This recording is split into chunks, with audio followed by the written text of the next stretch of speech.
As Afcon approaches and the group stage draw is made, it's time to get serious and get some special guests. And with the tournament in Egypt, no better to get an Egyptian journalist in Ahmed Osman. How are you, Ahmed? I am very fine. How are you? I'm all right. Now, as you can see, I've got the trophy with me here. Yeah, it deserves to be on the Egypt side. Well, you are hosting it. We are hosting. So why don't you take? So let's take that. Yeah. It'll be in Mo Salah's hands by the end of this tournament. What, is he going to see it in the museum or something? Right, okay.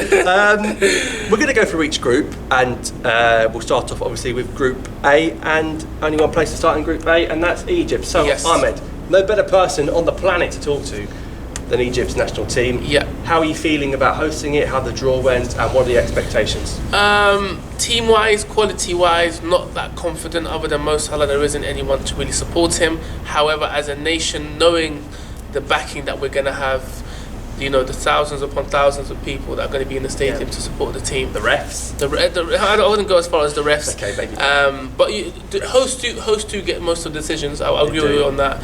But I think as a whole, the tournament is going to benefit from having a great country like Egypt hosting it, to have great pitches, great facilities, great hotels, and I think everyone, including the fans, are going to have a great time in Egypt. So looking at overall, it's going to be a great Afcon, and you know, because of the fans and the backing, Egypt are one of the favourites for sure. Sure. So you've got the fans. Yes. You've got Mohamed Salah. 100%. Can Salah, with his individual quality, I think we can say without debate the best player in Africa right now. Yeah. Can he take Egypt to lifting that? Oh, well, listen, we've always said that in general, world-class players can carry teams. Yes. And Mo Salah did that. I think he's been carrying Liverpool for quite some time now. Yeah, carrying them to winning nothing, but carrying them nonetheless. To be fair, he did get injured in the final. Let's not forget that. He did. Well, that would have made a difference, but he did. Well, you say that, but that's fine. No, but world-class players do generally are able to carry teams forward in competitions, and he did that in 2017 in Gabon. He took them all the way to the semi-finals with his individual brilliance, brilliant goals. Just unlucky that I think the quality of the team showed at the end. The pitches were awful. It took its toll on Egypt as soon as they reached the final, and despite scoring first, Cameroon 100% deserved to win that final. But it was a little preview of what he could do for Egypt. And now that he's in his home nation, he's got the fans, he's got a better pitch, the team in general, I think Egypt always rises to the occasion, especially in big competitions. Maybe not World Cup qualifiers or World Cups, but African Cup of Nations is a competition I think Egypt has a love affair with, and it'll be proven that again, hopefully this summer, that we're going to go far. I don't think we're going to win it, but I think we're going to go far. Well, I mean, you are the most successful nation in the history of the tournament. Yes. And I have to say, Ahmed, I think you have to be the favourites for this tournament. If you're hosting it, you've got the best player. It does pain me to say, but he is. Okay, if we're going to be serious, he is the best player in Africa. Yeah.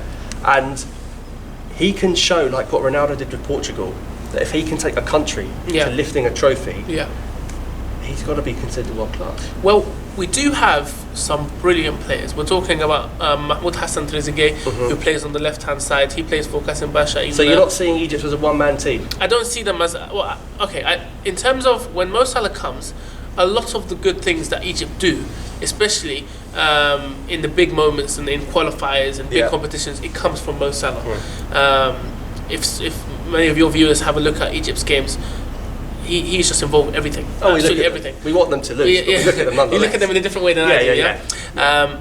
He's involved in absolutely everything, and I worry that when he's on an off day, especially in knockout stages, who's going to step up to that plate? True. Now, one person who may be able to do that is Mahmoud Hassan Trezeguet, as I mentioned.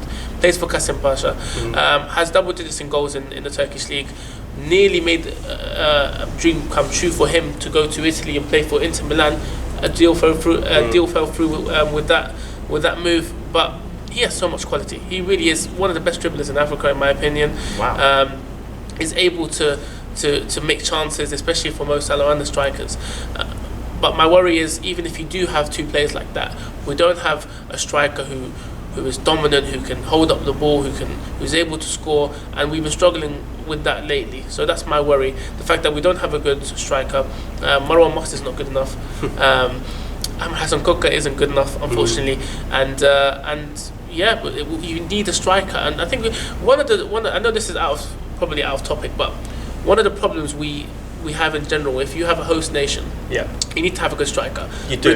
Brazil had when they hosted the World Cup. Yeah, the last one. They had Fred. You can have Neymar, you can have all the best players in the world, but when you haven't got someone to get in there, in that box, and be able to dominate inside the box, it shows. My worry is that. But you could play, and we've seen this with Liverpool, you could play Salah up front. Now, is that something Egypt can explore? I don't think. Well, the manager Javier Aguirre has tried out different things. He hasn't tried Mo Salah up front yet. He's reluctant to try him up front. Fair enough, that's not a problem. He's tried 3 at the back. He's tried 3-5-2. I think that is probably the formation that we'll be going into. 3 at the back. Yes. Wow. Okay. He plays 3 at the back, and he has 2 very solid wing backs, and hopefully he will have El Neni and Tariq Hamid who cover a whole lot of grass. Brilliant stamina for both of them. Creative wise, not really there. That's another issue in the Egypt side, but a lot of heart and a lot of passion in this side, and as we know, passion and heart takes you a long way, especially when you're the host nation. So it is. I know you see Egypt as favourites. I don't see. I'm sorry, Ahmed, but for me, Egypt have to win this cup. I hope they do. I hope they do. You're just trying. Do you know what? You're trying to put pressure on Egypt. I'm saying, if you've got Salah and you're at home, you can't really ask for much more. I think we know what he's trying to do here, but you can't ask for much more. I think they got a good chance. They're not the favourites, probably second or third favourites in my opinion because they're hosts. But with Mo Salah in that team, anything can happen, and a lot of the hope is going to be on his shoulders. He can deliver. Just whether he's on a going day and whether he still has that energy after such a grueling season. Especially, my worry is mentally, if he does lose the Premier League, going into Afcon, and a lot of pressure on his shoulders, how is he going to be mentally going into that? If he does win the Premier League, that could be to the benefit of Egypt. That's interesting. That's a good point. Yeah. But you're telling us here that Trezeguet is one to watch at this Afcon. 100%. African fans around the world, if you're able to see an Egypt game, have a look at Mahmoud Hassan Trezeguet. Someone definitely to watch for. And I've been told he's been promised by the Kasim Basha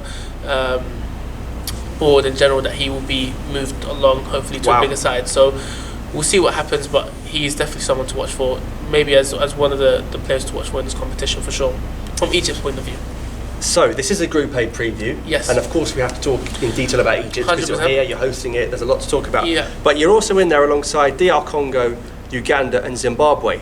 Now, before we go into those sides, would you say that Egypt should win that group? Yes, without a doubt. I think the group was a bit friendly towards the host, so...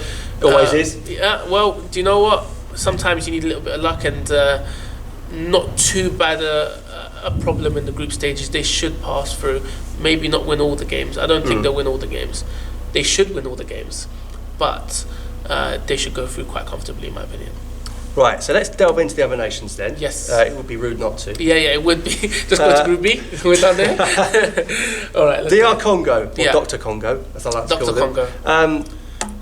Yannick Bolasie, star man for them? Unplayable on his day, especially with Crystal Palace. Since he's moved to Aston Villa, not such a good player. But we've seen players like that usually when it clicks for them and they're feeling it on their day, they can be unplayable. And that's exactly the fact with Bolasie. I don't think they have too much firepower for the other teams in the group to worry about. I still think Egypt are going to finish first, and the other 3 teams are going to have to play out, for the second spot. But DR Congo are one to watch, to be honest, because even in previous Afcons, they've shown that they're able to cause issues for the bigger sides, especially with the speed they possess up front. I was actually going to talk about Mbakani, who... well, he's a bit of an Afcon legend. Yeah, a bit of an Afcon. He had a few issues before, especially in 2016 when he had issue with the DR Federation and he was threatening to leave. So he hasn't always seen eye to eye with his own national federation, but he's got aerial ability. He really has. He returned, I think, to the qualifiers with DR Congo after about a couple of years' absence. So he'll go back to Afcon trying to prove a point, and those are the 2 players I think I'd worry about. Those 2 who have shown, I think, in probably one of the biggest stages in the Premier League as well, that they can play on the big stage. See, I wouldn't associate DR Congo with being like a one-man team. No, they've got. I mean, you look at the names: Masuaku. Yes. Bakon Boo, who used to be in La Liga. Yeah. You've got likes of Malumbu in midfield. They've got some okay players. Listen, Malumbu is a name. That's a name I've always remembered. Especially he does catch the eye. He's another quality player on his day. I think you mentioned what did you mention the one before, the West Ham player? Masuaku, the left back. Now he caught my eye actually. Yeah. He's quite speedy, isn't he? He is, and he's got some skills. He runs a lot. Not quite as the brain for the game. No, in my opinion. I agree. He's a West Ham supporter. Yeah, but he does get in good position. So that's someone to watch out for as well. But DR Congo aren't no slouches. I think they definitely could cause a bit of a surprise. My pick would be for them to go through after Egypt. Second place. I'd go along with that. And cause a bit of an issue for one of the leaders in the other groups. That's a team to watch out for actually. Yeah, I've written underrated next to DR Congo. Yeah. Same here because I've put watch out. So watch out. So we agreed that Egypt should win that group, and Dr. Congo will come second. Yeah, I'm going to say DR Congo for those DR Congo fans out there. I don't want them to be offended. Sorry, it might be a nurse. Okay. Now we've got Uganda and Zimbabwe in there. Yeah. Now we'll talk about them. I've gone Zimbabwe to come third and Uganda to go fourth. Okay. I have a bit of a personal relationship with Uganda because we had them in the World Cup qualifiers. You always seem to play them. We had them in the last Afcon. We had them in World Cup qualifiers, and now we just have them again. The Cranes. Yeah, it seems like they're sick of the sight of us, and we're probably a bit sick of. Well, I don't think you're sick of the sight of them the way you're beating them. They're a good side. They're a good side. They really are. They're quite compact. They're well drilled, and they can hit you on the counter. I remember actually in the World Cup qualifiers, there were two very tense games because there were games 3 and 4. Yeah, I remember. So you actually lost. We lost in Uganda, and if we won in Uganda, we would have been pretty much there in the World Cup. In the World Cup qualified, but as you may know, Egypt never do it the easy way, and we were up against it. And I think I don't know, maybe it's just Egypt, but North African nations in general, when they go to different African nations, they struggle. I don't know whether it's the pitch or the heat. But they're not used to playing in those conditions, are they? Exactly. And the crowds actually make it difficult for them, actually. They do. Quite loud, and that was the case in Uganda. They ended up winning 1-0, quite a tight affair. Going back into Egypt, there was a lot of pressure going into that Egypt side. As you may know, we didn't qualify for 28 years, so that was a huge game. And as you may know as well, Mo Salah again scored to put us right in the front seat again. And it was a very tense affair, and they have the ability to make it tense for Egypt and difficult in Afcon. So we're going to be right back at it. The Egypt side's out there, Uganda's out there. The fans are going to be filling up, but they've been there. They've had that experience before. So that's something to worry about actually. So they know what to expect. They might come out firing, but I don't think they have the quality to trouble Egypt again. I think Uganda have got the best goalkeeper in the tournament. Yes, they do. In Onyango. Yeah, he's he reminds me of Hadley a bit. Does he? Yeah, he does. He seems like he's not that acrobatic, but when you see him saving, he is. He hasn't got the build for it, but you're surprised all of a sudden when he's saving shots to his left and his right. Quite smart as well, saving the time wasting to particular moments, and he's able to really push his team forward, and he's a great leader. So I think last year he was tipped as probably or possibly one of the players of wow. For the African Player of the Year. So and he plays for Mamelodi, who are a big side in terms of African football. Because I have experience with Sundowns, as you may know, they took out Ahli in an aggregate 5-1. Well, more than took out, they smashed them. Thumped, and were very well deserved. And he was again excellent. So he's another player that Egypt are going to struggle to score past if he's on his day. And that could be the bit of the factor between the last 3 teams in that group actually. I still put Uganda last though, because I think Uganda good back line.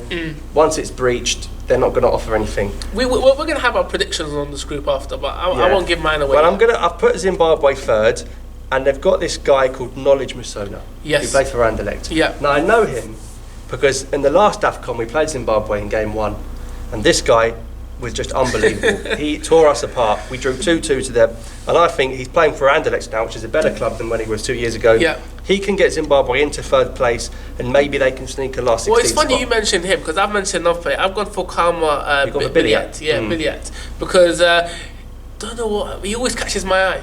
And when you think Zimbabwe, you think Billiat, because tricky, fast, a bit skillful. See, they've got some good players. Didn't he score against in the previous Afcon? Was it against Algeria? Yeah. Yeah. It was a cracker. He scored that bender, actually. I remember that because I spoke to you after that game. Well, he had a minute, but anyway. He's a great player, and they have those speedy types that are able to get in good positions. These players can cause teams problems. Exactly, and that's why I'm saying, despite me saying it's going to be comfortable for Egypt, because I just think Egypt always rise to the occasion, especially in Afcon.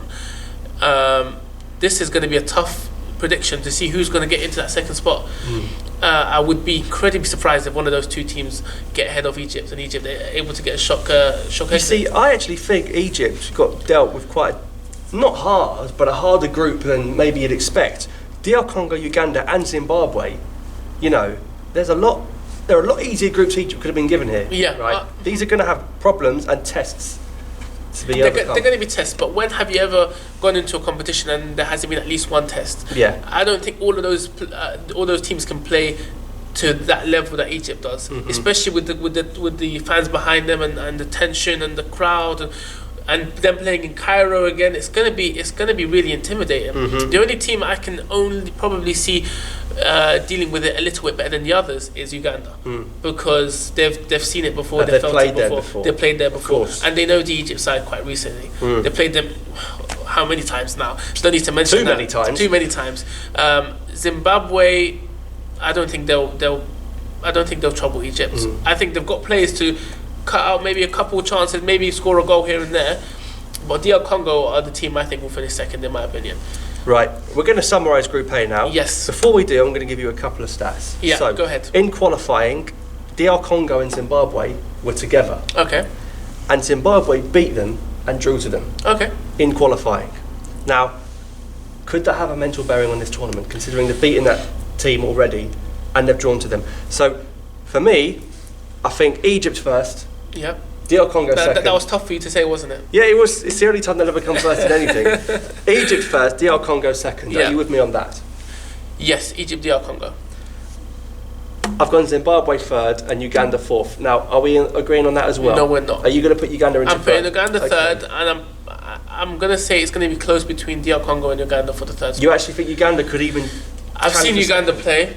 I think, especially with them having...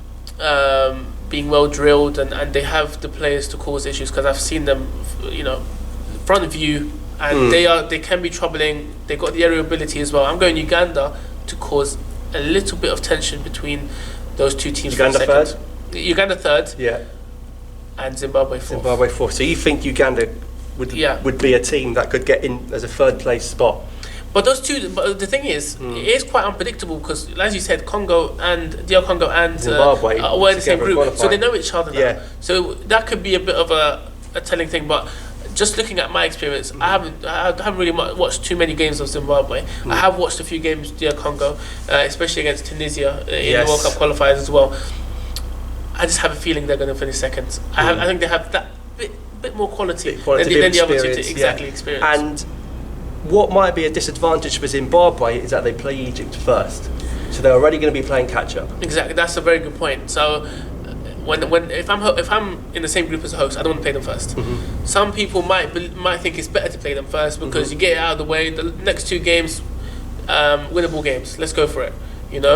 But it is preference, in my opinion. It's whether you think you can handle the pressure first time or not. I'm not sure about that first game of the tournament. But then, if you can look at it on the other side, if you're DR Congo and you're playing, they're playing Uganda first, aren't they? So if they're playing Uganda first, they don't get a win there. Exactly. Then they have to get a result in the second game, because they have the host last. So that could be. Either way, it's you don't want to be going into either a game against Egypt having to get something. Having to get a result, especially Egypt at home, because Egypt are always expected to win every single game, especially when you're hosting. So it's gonna be interesting. It really is. This group is for the taking. Afcon has got me excited already. I'm sorry, I really am excited. I don't like this on that table, but I'm so excited about it. Yeah, right. It's on my side, so you can see up for now. You can see our predictions on the screen right now, guys. Leave in the comments. What are your 1 to 4 for this group? I have a feeling Egypt's first is going to be in all of them. Yeah, exactly. But who do you think is going to finish first, second, third, and fourth? I'll be very surprised if someone has Zimbabwe as second.